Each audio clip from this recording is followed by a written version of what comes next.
Joining me now live is former Pentagon advisor and a commander in the US Navy Reserve, Jason Israel. Jason, thank you for joining me. How volatile is the current situation in Cuba? Thanks for having me, Danica. And as always, thanks for mentioning my Navy Reserve affiliation. Just as a reminder, as I'm not on duty, these views are my own. Look, on one hand, you see these numbers and you see there are 500 and probably more than that missing. And you're sort of shocked, and you hear Katiuska's story and you empathize. And I actually sit back and think, if I was meant to go out and protest, for democracy, would I have the courage to do it? Living in a country like we do now, here in Australia, or whether I'm home in the US, you don't think about that because you don't have a court system that arbitrarily detains. But you watch Human Rights Watch, and it's thousands of people, Danica, each year that are arbitrarily detained, even when these protests aren't taking place. They reached their peak in 2016 with 800 people per month being arbitrarily detained in Cuba. So this is straight out of an autocrat's playbook.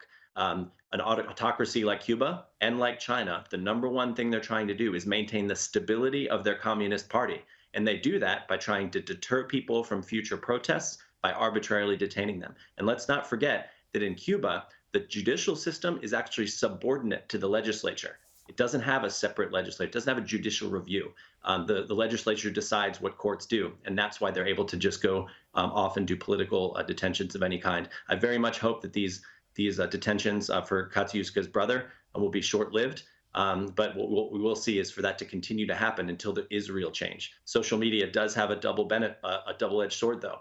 They mentioned that they're able to get out their story, but it also allows the government to monitor what people are doing just as much. So unfortunately, it has those issues as well. Yes, certainly not a great situation right now in Cuba. Let's move on now to China, Jason. China is now imposing sanctions on several US individuals and organisations in response to recent US sanctions on Chinese officials in Hong Kong.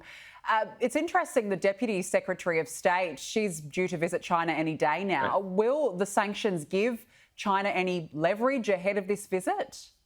Well, this is exactly what we should expect, considering China passed a law last month called the Anti-Foreign Sanctions Law. And what they've decided to do through their law is state that they can basically go after with sanctions anybody that says anything about China that they don't like. So it isn't just a former U.S. official, the former Commerce Secretary under President Trump, Wilbur Ross, who's been sanctioned, but also anybody that's several people that have just written about the transition of the national security law that China imposed on Hong Kong. So there's widespread sanctions. So they're called sanctions that are in response to the U.S., but they're very different in nature, really trying to just hit out on any dissent. And of course, they're certainly timed with this high-level visit of Deputy Secretary Sherman, experienced, capable diplomat, and I've worked with her before, extremely impressive leader.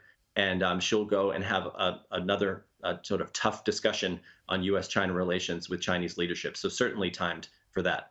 And speaking of meetings of world leaders, the US Secretary of Defense, he will be heading to Southeast Asia, and the US Secretary of State will also travel next week to India. What will be the aims of these visits? That's right, and great grouping them together, because if you look at the U.S. strategy overall, they look at this entire region, the Indo-Pacific region, as it's called in the United States government circles, and say that this is the priority, is talking to and building alliances and building partnerships with nations. So you might remember that earlier this year, back in March, Secretary of State Blinken and Secretary of State Austin, their first trip overseas was together, and it was to Japan and South Korea. So what you're seeing is another week here where you have a trip to China. And again, that is coordinated because you can see that the U.S. Secretaries are visiting allies to show China how strong the alliances are, or at least the partnerships are in this region. And tomorrow, Secretary Austin will give a keynote speech in Singapore, where he is expected to talk about the importance of partnerships with the U.S. And this is just continuing to show, even in his trips later to Vietnam and Philippines, that he wants to give partner nations of the U.S. an alternative to what China's future is for the region. So they're hitting that hard with very senior people in big visits this week, and will definitely be ones to watch. China always seems to be on the agenda. Jason Israel, we have to leave it there. Thank you for joining me.